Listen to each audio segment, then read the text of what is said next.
Covering the islands of the Bahamas, ZNS Network presents The Bahamas Tonight.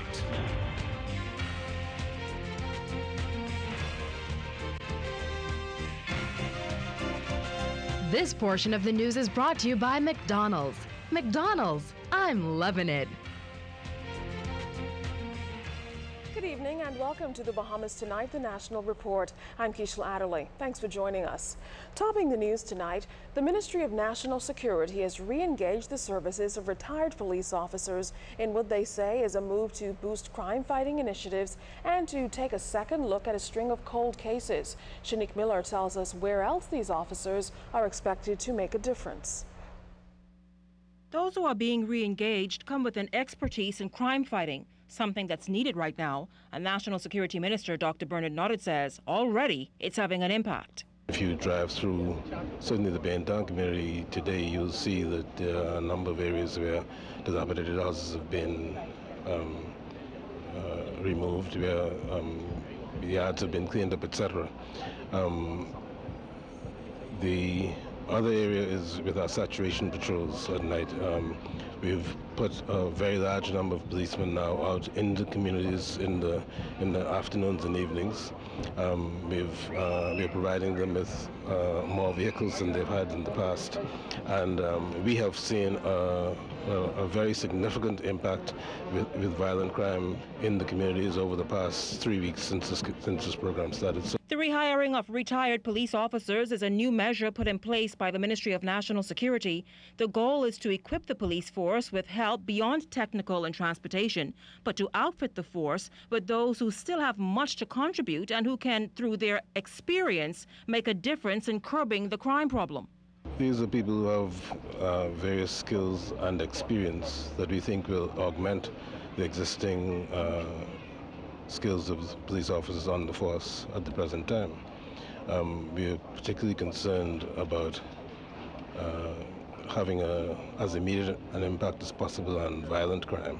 With more manpower on the force, this means more manpower to develop and carry out the mandate of urban renewal. With centers across New Providence and a mandate to bring social improvement, Nodded says this will help urban renewal gain a firm foothold in communities. We have started the urban renewal program, which is designed to re-establish a cordial and communicative relationship between the police and the communities, and to have the police work in a constructive light with the communities, seeking to help us to gather information about what the needs are, and because of the way the police operate, to be able to provide solutions where it's possible in a timely fashion. That has already begun. The Ministry of National Security intends to rehire additional retired officers. So far, former Superintendent of Police Stephen Seymour is back on the job and is now Commandant of the Police Reserves. Shanique Miller, ZNS News. Charges have been filed in connection with those home invasions and rapes which took place in eastern and western New Providence over the past few weeks. Police have charged 2 men, both in their 20s. They are 27-year-old Oscar Ingram and 21-year-old Mark Judinor Charles. Now, the duo is facing 2 rape charges and 2 burglary charges. Court papers allege that on Monday, June 25th, they broke into the home of a male resident while armed with a handgun and stole cash, electronics, and expensive jewelry. They're also accused of robbing a woman in that home. Charles and Ingram were also brought up on armed robbery and possession of unlicensed firearms charges. Ingram and Charles are also accused of breaking into a home on June 4th and robbing the occupants of some $29,950 worth of jewelry. Court papers also allege that they raped a female in that home. Meantime, a third man, 27-year-old Jermaine Bowe, also pleaded not guilty to receiving electronics. A bail hearing has been scheduled for Bowe on Tuesday afternoon. Now, Charles and Ingram were not required to enter pleas. A voluntary bill of indictment will be filed, fast-tracking the case. Meantime, Ingram and Charles are being held without bail at the Fox Hill Prison. A popular talk show host appeared before the court today for sentencing on contempt of court. Fern Carey tells us what Ortland H. Bodie will have to do to avoid going to prison. Well-known talk show host Osman Bodie will have to donate $2,500 to the Ranfley Home for Children and make a public apology to Justice Stephen Isaacs, all before July 9th, or risk spending 7 days in prison. That's the order handed down by Justice Isaacs a few hours ago after he cited Bodie for contempt, following, quote, discourteous comments Bodie made on June 21st, alleging that Justice Isaacs adjourned a high-profile murder trial. The show was rebroadcast later that day and the next. During the proceedings, Bodie, who addressed the court from the witness stand, begged the court for mercy after apologizing profusely and admitting that the remarks he made were done, quote, in the heat of the moment. While his apology was accepted, Justice Isaacs still appeared angry. He told Bodie he was offended, noting that the offense falls within, quote, a sinister category that exists in this country, murder by whisper. But this time, Justice Isaacs said, it was shouted. The judge also explained that he hasn't heard a murder case in some 4 years, suggesting that Bodie did not know what he was talking about and made it up as he went along. He also indicated that the offense was egregious, as Bodie is a lawyer. Outside court, Bodie told reporters justice had been served. I'm happy that he, in fact, followed the law. I again admit that I was totally wrong for the manner of the ways I spoke about the judge.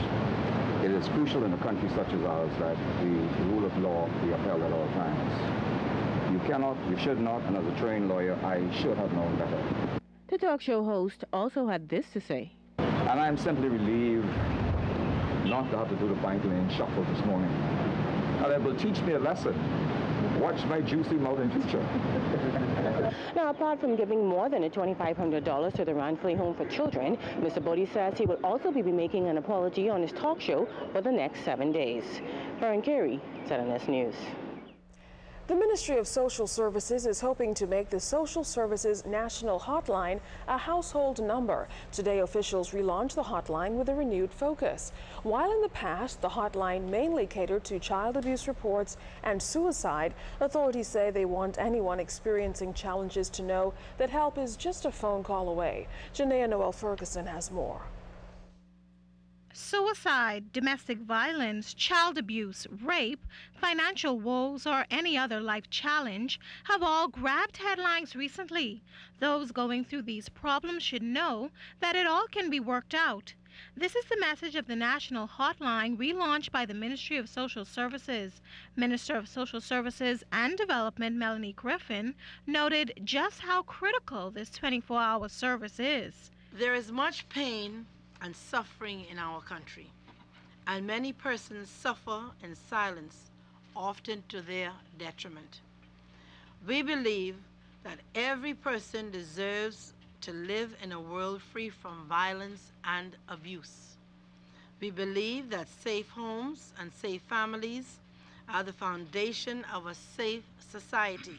The ministry hopes to make the hotline a household name and user-friendly for all, with 21 trained counselors manning the phone lines every day. I'm appealing to businesses to see what it is that you're doing and try through some means necessary to help out as best you can, because things are tough and they're going to get tougher as more kids come out of school this year. I do not like to just spend my time talking. I'd like to see action, and that is what we're going to do. So I'm very pleased to have this opportunity to represent Grant Thornton and, well, representing the Bahamas as a spokesman for something that I feel we all should be involved in. One counselor puts it all in perspective, giving an idea of the problems that many call in with. Sometimes we have problems, parents calling in, they have difficulty with their children, mainly teenagers, and they are just fed up. But when they call, it's like it's the last resort. And sometimes we say to parents that you need to call well in advance. Now, if you find yourself at the end of your rope, a victim of crime, or simply in need of someone to talk to, the national hotline numbers are 322-2763 or 422-2763. Janaea Noel Ferguson, ZNS News. Labor Minister Shane Gibson met with officials of the Trade Union Congress and their affiliates today. The two-hour meetings cited concerns among the majority of unions represented, including customs and immigration officers, Bahamas Electricity Corporation managers, air traffic controllers, and sandals workers. Maintaining that the Christie administration is a labor-friendly government, Minister Gibson thanked TUC affiliates for their patience and a successful meeting. He vowed to deal with long-standing labor issues and proposed legislation that would force continuous governments and trade union dialogue. Ensuring the government's aim to take thousands of Bahamians off the unemployment line, Minister Gibson is concerned about job availability in the construction sector. We have met with most of the major developers, and we have expressed our concern about the lack of sufficient Bahamians being employed on these sites. And to say that you have 70% Bahamian and 30% foreigners employed is not sufficient. I personally would like to see 100% Bahamians employed on these sites. And if we are not able to get to 100, we should get very as close as possible. And so there may be extenuating circumstances where you may need a specialty skill in the Bahamas for a day or two a week or a couple of weeks.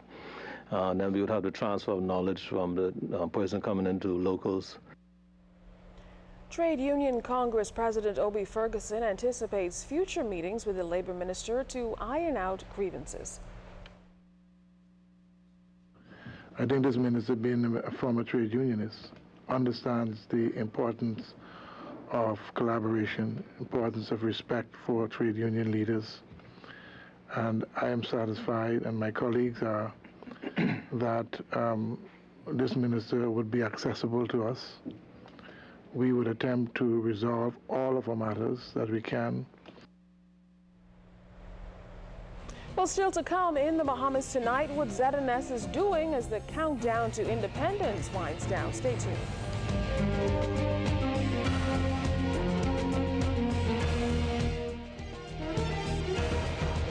This portion of the news is brought to you by McDonald's. McDonald's, I'm loving it.